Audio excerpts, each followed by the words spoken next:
I'm Trent, and I'm Tyler. all right. And today we get to tell you the story of Balaam. So we're going to open up our Bible to the book of Numbers in the Old Testament. Can I see that? It's all yours. See, our story begins with God's chosen people, the Israelites. They were slaves in Egypt. They didn't have anywhere to call home. They didn't have anything, and they were made to work really, really hard to please the Egyptians.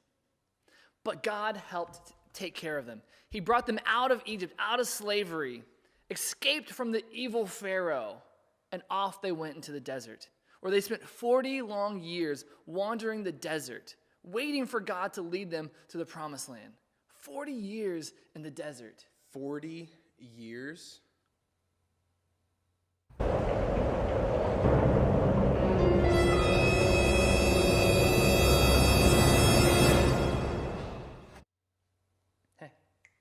Hey, where'd you go? Hey, what happened? I was traveling 40 years to the desert. Oh, how was it? Long. Sounds painful. It was. Anyway, God's chosen people wandered through the desert. But as they did this, they began to grow more and more people, became a bigger nation. And word spread that what God had done for them to escape out of Egypt. And this brought fear to a lot of the people around them. One group of people, called the Moabites, were so afraid of the Israelites coming in and taking over their land, taking all their stuff. They decided to protect themselves. How'd they do that? They decided to get ready for a battle royale. Oh! Yeah.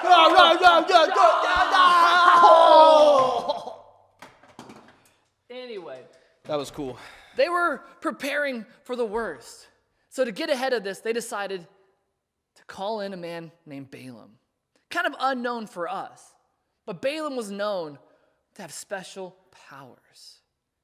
Okay, so kind of like if I had my special power of my reading, which I do, you are thinking about a banana right now. No. Why would you say that? It always works. That's weird. Anyway, Balaam had special powers, not to see the future, but he could bless somebody or curse somebody, and it would come true. So he could say, you're going to be rich, you're going to be famous, and it would come true. Or he could say, you're going to be lost in the desert forever, and you're going to have boils all over your skin, and that would come true too. So King Balak of the Moabites decided that he wanted to hire Balaam and use his skills to curse God's people, the Israelites. So, T-Rant, how much money are we talking about? How much did he pay him? Well, he paid him pretty well. Keep it coming. A little bit more. A little bit more. That's good. Okay. King Balak gave him a pretty good chunk of change to go and curse God's people. Even though Balaam knew it wasn't right, he went and did it anyway. So as he was getting ready to leave, God spoke to him. What did God say? Okay, he said, do not go with them. You are not to curse these people, for they have been blessed. Balaam knew what God wanted him to do. Go back to the king, Balak, and say, I can't do this. I can't curse God's people. So as he came back and he began to tell him that God told him not to do it, Balak gave him a little more treasure, made him an offer he couldn't quite refuse. He made it rain money, treasure for days, keep it coming. So much money that Balaam couldn't resist it anymore, and he decided, fine, I will go and curse God's people once and for all. I think we're good on the treasure. Are we good? That money was Balaam pretty took fun. the money and rode off to go curse God's people. So as he left, he mounted up on his mighty steed, or maybe just his donkey, and they began to ride off. What are you doing right now? I'm the donkey, and I'm riding Clearly. out into the Clearly you're a sunset. donkey. Obviously. Anyway, Balaam got on his donkey and began to ride off down the streets. But then the donkey stumbled because he saw something that Balaam couldn't see. He saw an angel standing in front of him. And as Balaam, his donkey stumbled off the road, Balaam jumped off and he started to beat his donkey just like this.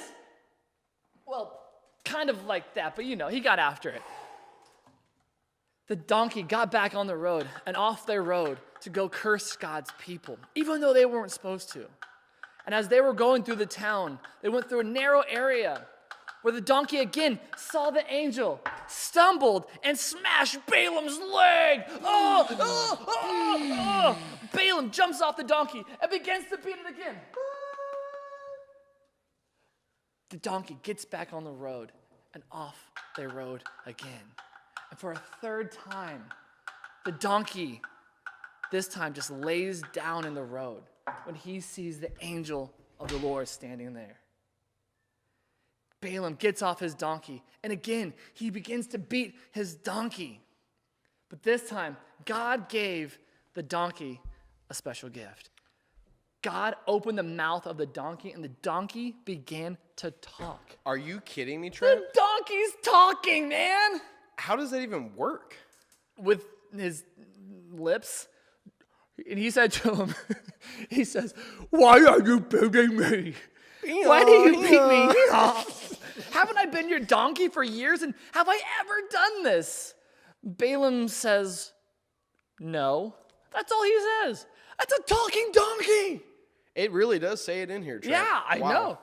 But then God opened Balaam's eyes to see what the donkey had been seeing. He saw the angel standing in front of him, and the angel spoke to Balaam. All right. He says, "Why did you beat your donkey 3 times? Look, I have come to block your way because you are stubbornly resisting me.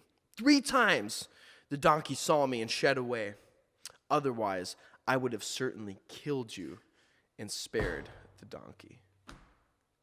God spoke to Balaam in that time and said, "Go back, and instead of cursing my people, only say what I tell you to say." Now this time, God has Balaam's attention.